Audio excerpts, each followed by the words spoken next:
Ati unasema tuheshimu baba. Raila ni baba yako. Is Raila your father? Wewe mwenyewe babako umemwacha vijijini huko. Ujui hata kama alikunywa chai asubuhi. Analalia mattress imeisha kama ulimi ya ng'ombe. Last time ulitumia babako hata 500 unajua ni lini? Alafu unachukua mkono wako unapiga mbunge, an MP, member of parliament. Wewe una akili wewe? Watu wa ODM natumika kama robots, attack dogs.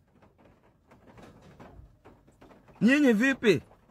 Mbwa ndio mwenyewe anaenda naye msituni kuwinda, akishashika sungura ama ameshika swara, mwenyewe anachukua hiyo swara yote anaenda nayo nyumbani, anapika vizuri alafu anamtupia mifupa huko. That is how Raila Odinga is using you. When are you going to wake up?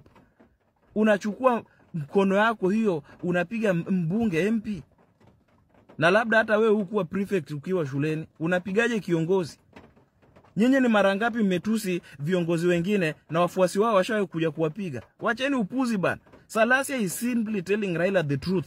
Ukweli. When did telling each other the truth become a sin? Ati hapana tusi baba, kwani baba yeye ni Mungu.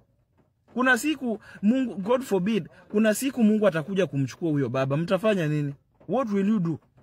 We've seen great men going to the sand. Mandela asai yuko chini. Great men.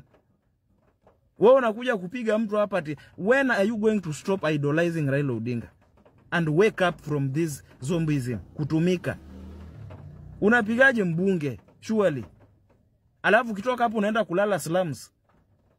Na una expect huyo mbunge kesho apeleke mswada bungeni akukusaidia wewe. Na wewe ndio wa kwanza kubeba mkono wako unampiga. Atiheshimu baba. Baba mwenyewe, Raila mwenyewe anajiheshimu kweli. Raila angekuwa anajiheshimu asingeingia kwa hii government. Yeye mwenyewe amejikosea heshima. Wakenya wakimkosea heshima, mnyamaze. Watu wa ODM, grow up, mature. Mwache hooliganism.